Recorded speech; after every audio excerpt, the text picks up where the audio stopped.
আমরা 4:30 সময় ঘটনা জানতে পারি যে রাউজানের কদরপুরে আপনার একটা গর্ত 30 ফিট, আনুমানিক 30 ফিট, 1 ফিট ডায়া, এরকম একটার মধ্যে গর্তের মধ্যে একটা বাচ্চা পড়ে গেছে। সাথে সাথে আমাদের ডিজি মহোদয়ের নির্দেশে আমাদের SRT টিম সহ 6টি ইউনিট আমরা ঘটনাস্থলে প্রেরণ করি।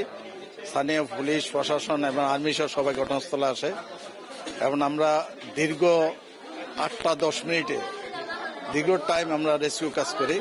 8টা 10-এ আমরা বাচ্চাটা উদ্ধার করতে সক্ষম হই। আমরা যেহেতু বাচ্চাটা গর্তের ভিতরে ফানি ছিল, পরিবেশ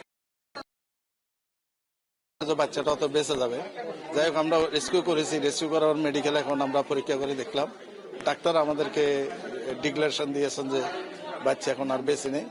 কিন্তু আমরা আমাদের এই রেস্কিউ টিম, ফায়ার এবং প্রশাসন, আর্মি সহ সবাই আন্তরিকভাবে অল্প সময়ের মধ্যে আমরা এই বাচ্চাটাকে উদ্ধার করতে সক্ষম হয়েছি। এটা হচ্ছে বড় কথা।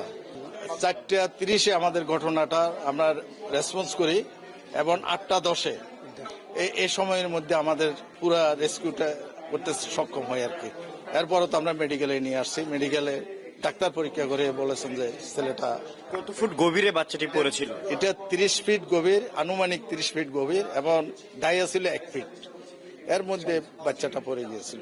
কিভাবে পড়লো এবং আপনারা কিভাবে শনাক্ত করলেন যে ঠিক? ছেলের বাবা সাইফুল, যিনি আমাদেরকে বলল যে মেজবা সেখানে খেলতেছিল, সে অসাবধানতা বশত হয়ে সেই গর্তের ভিতরে পড়ে যায়। এটা হলো যে আসলে অত্যন্ত মর্মান্তিক ট্র্যাজেডি, ভাষা কোনো প্রকাশ করার মতো না। এই গর্তটা কিসের জন্য করা হয়েছিল? আপনারা এটা একটা ডিপ টিউবওয়েলের জন্য করা হয়েছিল, যে এখান থেকে পানি উত্তোলন করে তারা ব্যবহার করবে। আসলে এবং এই যে একটি গভীর নলকূপ, সেটা একটা যে প্রয়োজনীয় যে নিরাপত্তা ব্যবস্থা সেটাও কিন্তু রাখা হয় না, যার কারণে বাচ্চাটি পড়ে গেছে। এটা আসলে আমরা কি বলবো, স্থানীয় প্রশাসন আছে, প্রশাসন দেখবেন।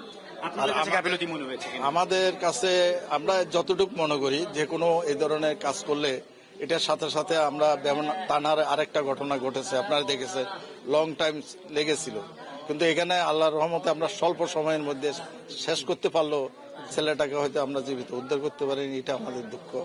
তবে আমরা বলবো এই ধরনের যদি কেউ এরকম নলকূপের জন্য বা যে কোনো গর্ত করা হয়, অবশ্যই যেন ঢেকে রাখা হয়। এই ধরনের অসাবধানতা বশত হয়ে যেন কেউ খোলা ওপেন না রাখে, তাহলে এই ধরনের আরো প্রাণ চলবে।